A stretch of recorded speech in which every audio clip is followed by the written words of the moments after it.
I want to tell you about the one mistake every ambitious man makes and how to avoid it. Every ambitious man is chasing success, the next big win. But there's one silent mistake we all make. It's not working too hard. It's what we give up without even realizing, and then we call it sacrifice. We skip workouts for deadlines. We delay connection with partners, waiting on the next big deal. We lose touch with friends, hobbies, and sleep, and even ourselves, and we call it discipline. But slowly and slowly, that cost adds up. Our bodies break down, our marriage, our relationships, our connection with our kids goes quiet. And by the time we look up, we've built everything except for ourselves. So how do you avoid becoming another story of burnout, regret, or it's too late? Well, let's break it down now. Ambition is just so powerful, but it can actually really blind you. Chasing external validation can burn you out big time. Basically, you start chasing more, but becoming less. Men suppress and over-prioritize work. Discipline can just become such a disguise for self-neglect. And a lot of what I do in these programs and the people that I work with, we are preaching discipline. But sometimes that discipline, it can be like you're so disciplined to go to the gym, you become so obsessed with that you're really neglecting so many other avenues in your life. So we want to really work with that and balance all the pillars, making sure that our discipline includes recovery, includes us getting better and taking care of those around us that love you. Now, why do us dudes just keep making the same mistake? Well, society has taught us since we were young that rest equals weakness and help equals failure. And it's such a fine line because, I truly do believe that men play hurt and that you do need to push through and we can't have that victim mindset and we do have to take care of ourselves and overcome obstacles. The masculine culture kind of rewards the grind and punishes emotion. We need to balance that a little bit better and understand that survival mode, we don't want the survival mode to become the default mindset. We want the attack mode to become the default mindset, taking advantage of opportunities, creating a tactical advantage, resting until it is time to attack. Now, what is the real cost of being fight or flight at all times, grinding, punishing yourself, always going to the maximum distance to make money, to create success, to build your business? Like, the real cost is that relationships die, and relationships die in silence. Your body starts to break down.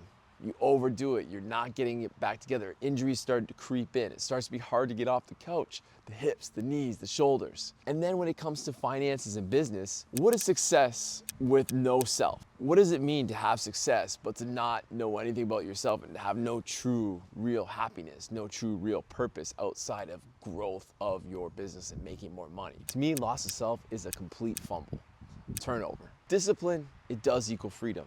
And discipline is so great in so many ways. But making sure that that discipline includes balance, that you are pulling from both cups, that you are finding some types of work in life when it comes to discipline, that it's not just business and working out, or it's not just having fun and getting together with your friends. It's got to have all of it into it so you can truly have those pillars all moving up an inch at a time. And if you read about this, the neuroscience shows that the actual cortisol from the stress can start to break you down. We want to integrate mental and physical and emotional health into our daily process. I'm always talking about having daily non-negotiables. 10 minutes of reflection, 20 minutes of movement, sleep, whole foods only, whatever that is for you. And that's what I help my people to set. And I think those daily non-negotiables are maybe the most important work that we can do to make sure that we are creating that balance that we really need to succeed and to have a whole fulfilled life. Small habits over big crashes. You gotta start small. You gotta start with something. If we try to go all in at once, you're way less likely to keep up. Strength equals mastery of self. One of the things that I really learned being a SWAT team leader was that leadership comes from clarity, not from chaos. So when I'm in a crazy situation, a critical incident,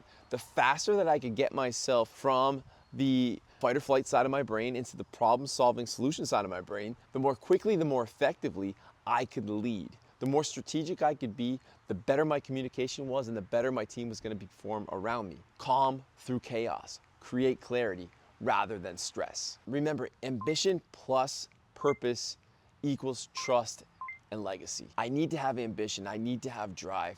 But I also have to have some purpose. If I really want to create something bigger, if I want to create the best team at my business, if I want to create the best for me, my sons, and forever, don't just have ambition to grow, to get rich. Have a major purpose of what you want to do to serve the people around you.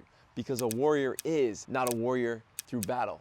However, a warrior through service is something greater than themselves. I started running. I'm running just simply a mile a day. Why am I not trying to run 2 miles or 5 miles? It'd probably be better for me in the long run, but I know that I will never stick to it.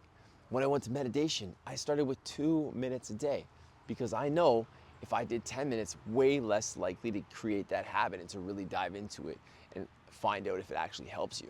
Having a self-care strategy, I'm not a big fan of that word, self-care. Let's call it having a tactical reload. A tactical reload is when you step behind cover and you reload that ammunition. You make sure that you got 30 rounds back in that magazine, a fresh mag, we're ready to go. You put the other one back in your pocket and you're back in the fight because there was an opportunity to do so. So taking tactical reload is not softness, it's strategy, and it's the way you win the fight. Leadership is about gaining mastery over yourself so that you can lead others and guide others with confidence and sincerity, being authentic. You probably already know this, but you can't possibly expect to lead others past the point where you are losing yourself. Now, if you are ready to lead like a man that people trust, this is your moment. It's time. Aggressively Masculine is my 16-week program for men that want to lead from the inside out, men that want to maximize their own potential so they can extract the best out of those around them. We will build mental toughness, emotional precision, and relentless execution so that you can stop leaking leadership and start living it. So if you're a dude who is finally ready to take command, click the link below if you're done being driven by chaos and you're ready to be calm and lead through it. Because when you master the war within, no battlefield can stop you.